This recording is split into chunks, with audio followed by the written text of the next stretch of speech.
Hello, this is Allan Ruhl from allanruhl.com. Happy Valentine's Day, as it is the day I'm recording this. It may be up afterwards. Either way, happy Valentine's Day. And today, of course, is the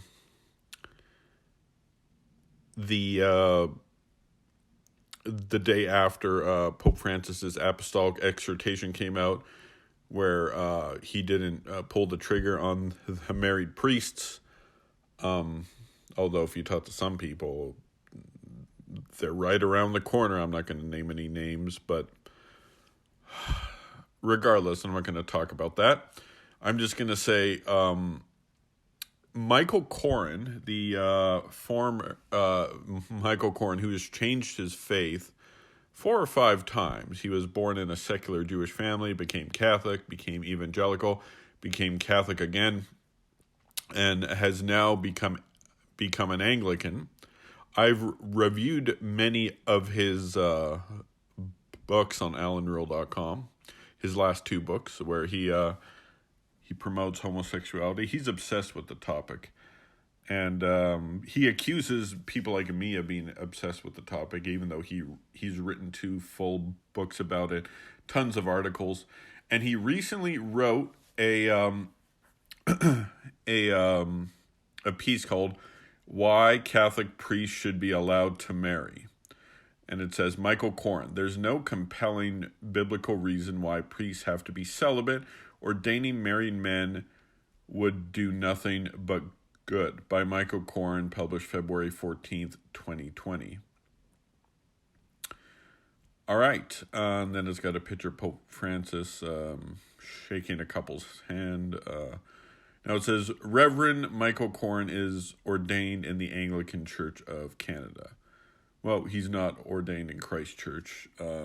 The Anglican ordinations are invalid for reasons I won't get into now. And before I get into this, oh, and by the way, I have not read this. This commentary is straight off the cuff. Before I get into this, I'm just going to say, for people that leave the Catholic Church, especially him, he used to write books in defense of the Catholic Church. For people who leave the Catholic Church, I think there is something so incredibly condescending in leaving the church and then using your public voice to say why it should change. Like, I left your communion, but you guys need to do this. You got to allow priests to marry. You got to allow homosexuals to marry. You need to ordain female clergy and all this garbage. It is so condescending saying you guys should change. Now, there are people that leave the Catholic Church that says it's a false church, everyone should leave it. I don't agree with that, obviously, since I'm Catholic, but I at least respect it for its consistency. It's like, yeah, I left the church and you should too. No, I'm leaving the church, but you guys should do this, this, and that. You need to listen to me. Like, I find that incredibly arrogant. All right, let's start this article. In a decision that has disappointed and delighted in roughly equal measures, Pope Francis ruled that married men still cannot be ordained as... by the way, I don't know if I said this, but I have not read this before, so all this commentary is straight as I think it up. I may have said that. Anyways, all right. So in a decision that has disappointed and delighted in roughly equal measures, Pope Francis ruled that married men still cannot be ordained as Roman Catholic priests. The background to this is that there is a shortage of clergy, particularly in certain parts of the world and especially in the Amazon region. Last year, a synod conference of 184 bishops meeting at the Vatican argued that married men, preferably older, should be ordained where there was a pressing need. Priests are vital in the Catholic Church because beyond their pastoral and missionary work, they are also the only people qualified to consecrate the host, the sacrament that is considered to be the body and blood of Jesus, and as the epicenter of church worship. Because of this, 85% of Amazonian villages are unable to celebrate Mass. Well, yeah, that's true. Don't know where he got that 85% figure from. But most people who live in the Amazon don't live in villages. They live in cities. And so it's talked about 80% of Amazonian villages. For all we know, the village might not be 100 people. Now, it's scandalous that they can't get a Mass. I agree. But there is, well, okay, I'm just going to continue. Because what he said, he's just outlining the problem here. The Synod proposal was condemned by more conservative voices as a first step to allowing widespread acceptance of married clergy. Perish the thought, and a quote-unquote slippery slope to God knows what. Now, more conservative voices. Well, Pope Francis didn't accept. Is Pope Francis a conservative? Is Pope Francis up there with Archbishop Vigano and Cardinal Sarah and Bishop Schneider? No, he knows that this can't lead to anything good, and his denomination, his church, the Anglican Church of Canada, is doing terrible. Now, it's not necessarily because of married clergy; it's because they have slipped away from the traditions. When there's no tradition locking the practices in place, you go off the rail. That's why Michael Coren was quote-unquote ordained by Susan Bell, the quote-unquote bishop of the quote-unquote Diocese of Niagara in Canada. Progressives and realists were more optimistic. I'm getting back to the article here. Progressives and realists were more optimistic, but the recommendation had to receive papal confirmation if it were to proceed. It wasn't to be, and in the same statement of rejection, Francis also said no to female deacons. Oh. And by the way, the female deacons, not only did he say no, he slammed the door on it. He explicitly said they need to stick to the feminine roles. I'm paraphrasing here, but it was a very good quote. I was happy with Pope Francis on that.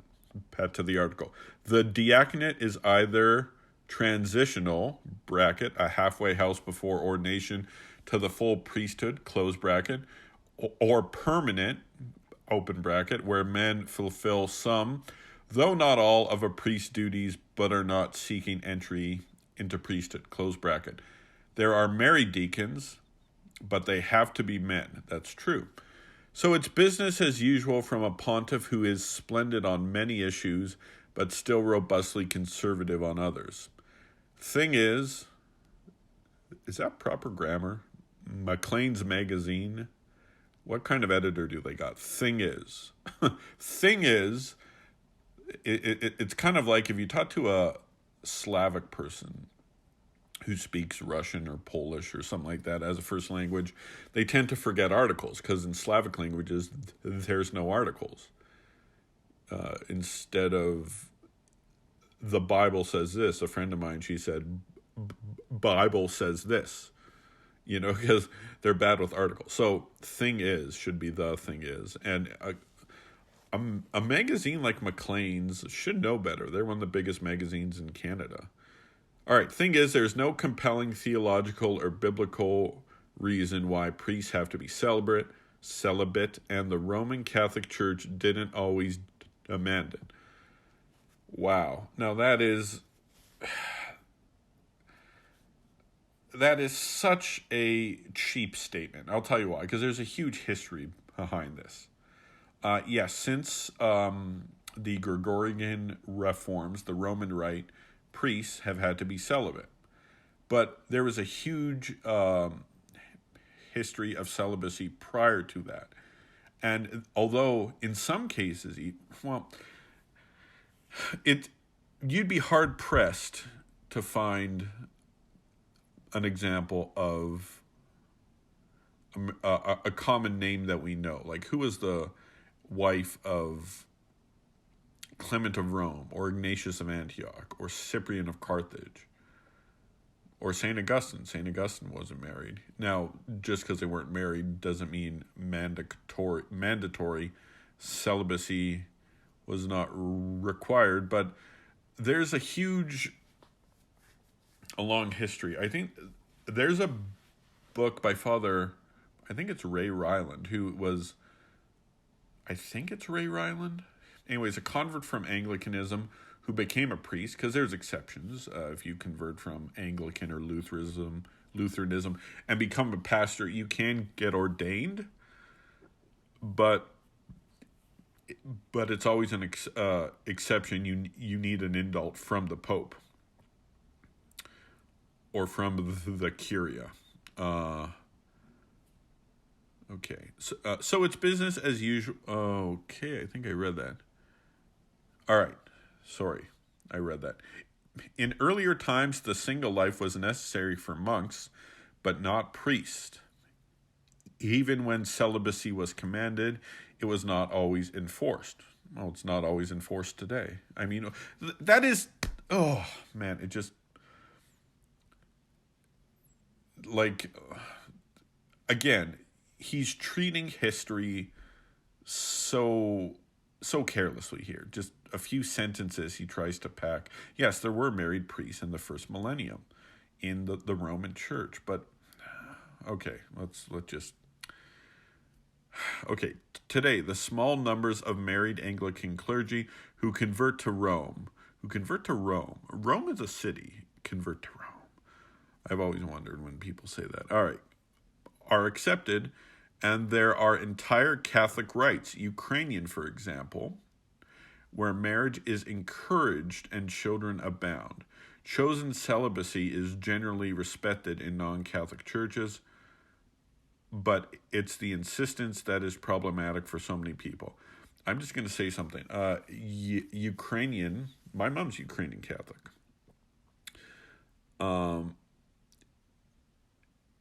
It's not encouraged. It's tolerated. Because they came in the 16th century, and in the Byzantine tradition, there were married priests.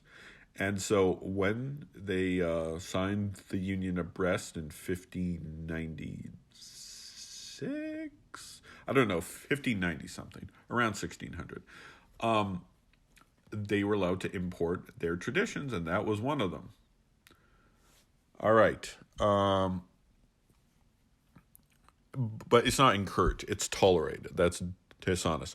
The Catholic Church argues that celibacy enables priests to devote their entire lives to their flock, to be able to move to another parish or town at a moment's notice, to stand with the poor and marginalized, and to live a daily sacrifice.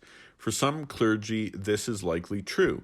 Enforced celibacy also, however, gives the Church total control over their clergy, means that priests can be paid less, and allows the Church to own their homes.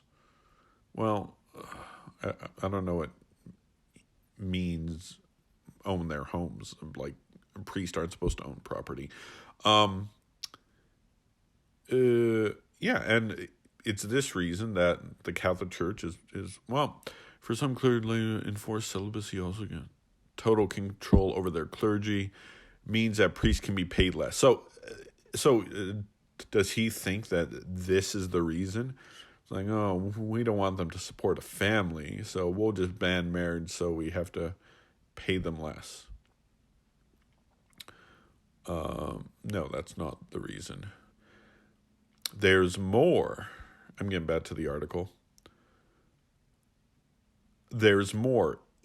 Even if this were not an intended consequence, an all male, well, sorry, I'm going to say what I was going to say. The priest, I've got an example of an Orthodox priest here. There was an Orthodox priest in my city. I knew people that went to his church, and he was assigned here, and he served in the church here. He and of course his wife. He's married, so he's got a wife, Matushka, and it's a Russian Orthodox priest, and she got a job making a ton of money. Like I think it was like 6 figures. Either way, she made a lot of money. And then the bishop wanted him to move, but he resisted because, the priest, my wife makes so much money and stuff like that. Like, what kind of shepherd is that? I mean, I don't think, see, for clergy, the way I look at it is that, and I hate to, the role in the Byzantine tradition is separate. For the priest is not the same as a Latin rite. For a Latin rite priest, that's not his job; it's his vocation. I see, like I've heard Dave Ramsey say that so many percent of pastors, so he's talking Protestant, are bivocational, meaning they'll work during the week and on the weekend they'll do their own thing. That's not a vocation. That's a job. You can't be bivocational. You only have one vocation. Voc. That's voice, calling. Well, I'm called to preach on Sunday, but I'm called to be a farmer on the... Yes, and so, I mean, I understand in times past, that's had to be done, but it's been the exception, not the norm. The priest is on duty 168 hours a week. All right, we continue. There's more.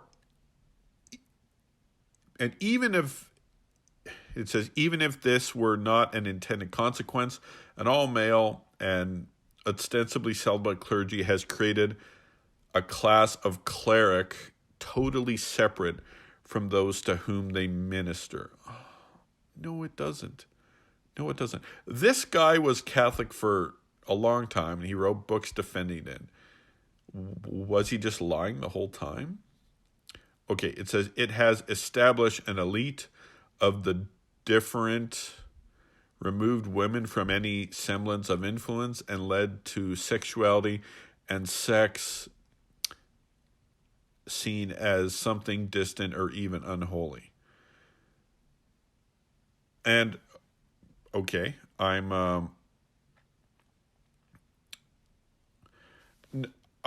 don't think that's true at all. The priest has a good relationship with the community.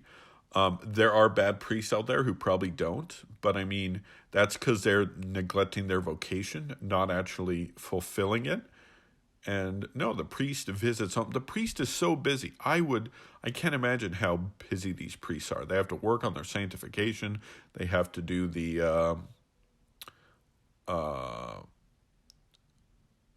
got to pray the breviary. It's not a job. Michael Coren, him being a quote unquote deacon, that's a job. That's not a vocation. All right. The other reality is that a large number of Catholic clergy are gay, with Father Donald Cousins in his book, The Changing Face of the Priesthood, arguing perhaps as high as 58%. Many are celibate, some not. Coren loves bringing that up. He loves bringing that up. And yeah, there are a large percentage of homosexual clergy. That's why we have this scandal. These homosexuals are raping children, and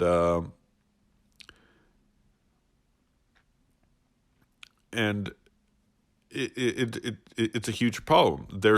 Pope Francis, even himself, known to be a liberal, known to be soft on the LGBT issues, has himself made it harder for a homosexual to enter the priesthood. Because not from an equality point of view, just a pragmatic point of view. Like, think how much is it going to cost you in lawsuits later on. Okay, where are we? A number of the finest priests I have met, Catholic and Anglican, have been gay, and their sexuality shouldn't be relevant. Well, that just shows you the standard he has for priests. If the finest priests are homosexual, then this guy obviously doesn't know the faith.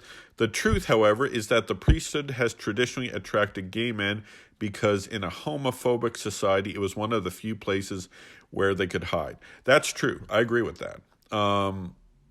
And I think around the time of Vatican II, they kind of loosed the requirements. They weren't as strict who they admitted. and then so the gay man, because, well, in all fairness, until 2000, until the year about 2000, even secular society was intolerant of homosexuals. So intolerant of that lifestyle. So you can't go out and engage in that lifestyle without being a social outcast.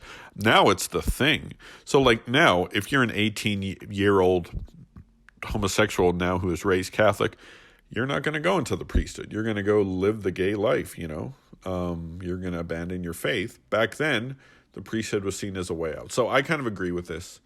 And because of that, probably going forward, a lot of homosexuals won't become priests anymore, which is good. But the bad news is they're in there now. Now it says, Rome is well aware of this and terrified that if marriage were permitted, people would then ask why so few clergy were taking advantage of their new freedom. Let's pause for a second here. This is dishonest. I'll tell you why. He's either ignorant or dishonest here. Because the idea of married clergy, you ordain a married man to the clergy. Clergy who are already ordained can't get married. This is the same in the Orthodox Church. By the way, a Catholic deacon, the permanent deacon, who are married, if their wife dies, they can't remarry. So they're not concerned about that. Now, I continue. Enforced celibacy and the obfuscation and fear that occurs when it's broken also produces a culture of denial, allowing sinister forces to hide under that sordid cloak. Probably true. This is part of the reason why the sexual abuse scandal was so widespread in the Catholic Church and took so long to expose. No, well, it took a long time to expose because, well, if you saw the movie Spotlight, I really like that movie and actually agree with that movie. There's a culture of secrecy amongst homosexual priests. And since they're in positions of power, even bishops, if you're a non-sodomite, you're a normal priest, you're not homosexual, you're not raping children, like the homosexuals are, you're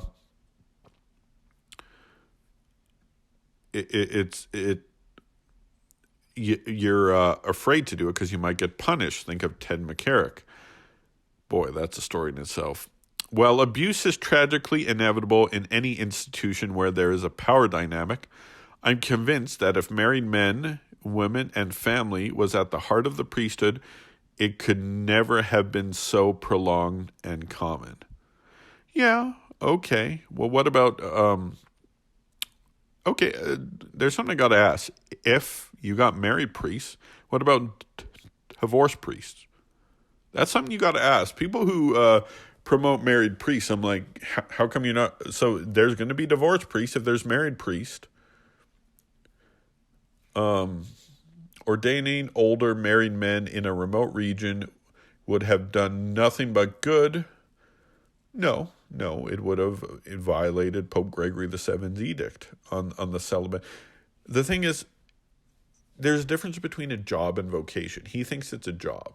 A vocation is something else. And would do nothing but good. But at heart, this wasn't about the Amazon at all. It was Rome refusing to allow the door to be opened just a crack, because once that happened, it would have been obvious that enforced celibacy was a digression, sometimes a dangerous one, and that other changes such as female priests, a more democratic church, and less central dominance were necessary and beneficial. And there's people that believe that, and that's horrific. Horrific. A democratic church? Where does God ever endorse democracy? Old Testament, New Testament, church history. When?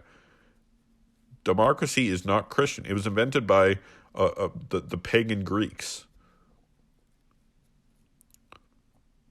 And for some reason, we think democracy, just because we're born after World War II, we're taught that democracy, democratic government is the greatest human achievement. I think it's a joke. to be honest, that we have homosexual marriage. That doesn't happen in non-democratic countries, at least not yet. But, we're leading the way. Sickening. Unless dominance were necessary and beneficial. It wouldn't be beneficial because the church has no experience operating like that. The last 1,000 years or more, we have been doing the celibate priesthood. And just because some homos infiltrate the church and rape young boys, it's not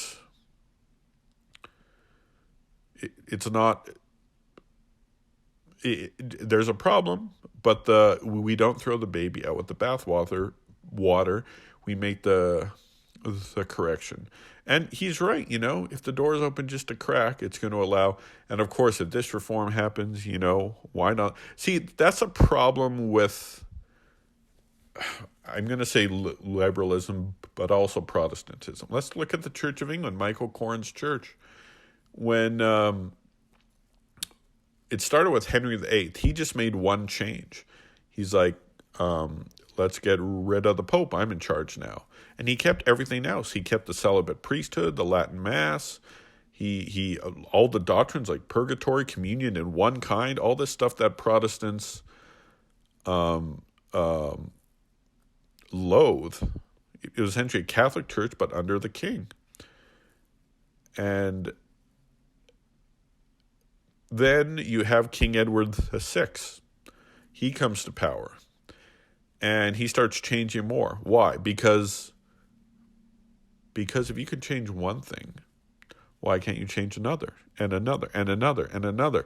That's why his church, Michael Coren's church, is frankly one of the biggest enemies of Jesus Christ on the planet. The Anglican Church, if you go even back a couple hundred years, so after they're split from Rome, people like Archbishop Usher, his church, is being betrayed by people like Michael Coren.